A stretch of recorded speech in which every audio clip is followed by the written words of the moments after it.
संतोष देशमुख हत्या प्रकरणात 7 आरोपी तुरुंगात आहेत, पण एक आरोपी अजूनही पोलिसांच्या हाती लागलेला नाही। कृष्णा आंधळेचा शोध घेण्यासाठी तपास यंत्रणेकडून प्रयत्न सुरू आहेत। बक्षीस जाहीर करून सुद्धा आणि अनेक पथकं कामाला लावूनही आंधळे फरारच आहे।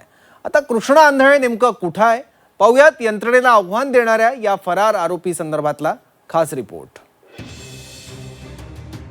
एक हत्या, एक तपास आणि एका फरार आरोपीचा शोध। 18 महिने उलटले, पण प्रश्न अजूनही कायम आहे। कृष्णा आंधळे कुठे आहे? मस्साजोगचे सरपंच संतोष देशमुख हत्या प्रकरण महाराष्ट्राला हादरवून टाकणारी घटना। या प्रकरणात 8 आरोपींवर कारवाई झाली। 7 आरोपी सध्या तुरुंगात आहेत, पण 8वा आरोपी कृष्णा आंधळे अजूनही फरार आहे। सीआयडीनं आरोपपत्र दाखल केलं।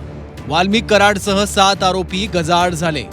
मात्र कृष्णा आंधळे पोलिसांना चकवा देतोय।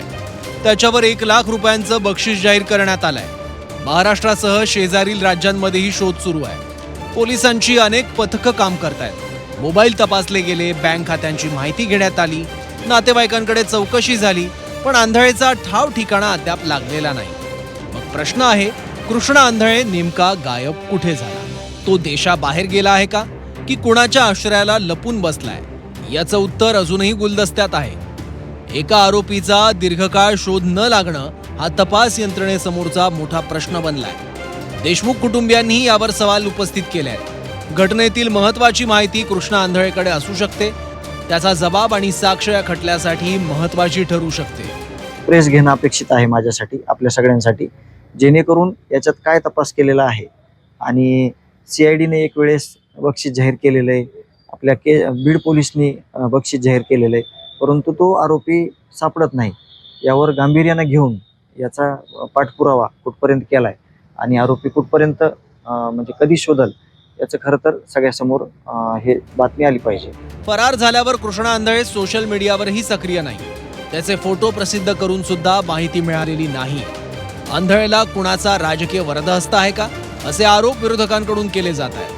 काश्मीरमधून आरोपी पकडणाऱ्या पोलिसांना कृष्णा आंधळे का सापडत नाही, असा सवाल शिंदे गटाकडून उपस्थित करण्यात आलाय। तर बीड पोलिसांच्या तपासावरही टीका करण्यात आली आहे। मला असं वाटतं पाकिस्तानला गेला किंवा गाझा पट्टीवर त्याला नेऊन सोडला असेल म्हणून ते पोलिसांना सापडत नाहीये। यंत्रणेचा भाग म्हणून काश्मीर मधून जिल्हा पोलिसांनी लोकांना आणलेलं आहे, हैदराबाद मधून आणलेलं आहे, राजस्थान मधून उचलून आणलेल्या आरोपींना। ते कृष्णा आंधळेंनीच काय मिस्टर इंडियाची घडी घातली काय? तो कधी गायब होतो कधी सापडत नाही असं वाटत आहे। संतोष देशमुख हत्या प्रकरणात न्यायाच्या प्रवासातला सर्वात मोठा प्रश्न तोच आहे। कृष्णा आंधळे कधी सापडणार? 7 आरोपी तुरुंगात, पण 8वा आरोपी अजूनही मोकाट। न्यायाच्या वाटेवरचं हे अपूर्ण पान कृष्णा आंधळेच्या अटकेनंतरच पूर्ण होणार। आरोपी यंत्रणेला चकवा देतोय की यंत्रणा त्याच्यापर्यंत पोहोचण्यात अपयशी ठरते आहे, या प्रश्नाचं उत्तर आता काळच देईल। महेंद्र कुमार मुधोळकर, झी 24 तास, बीड।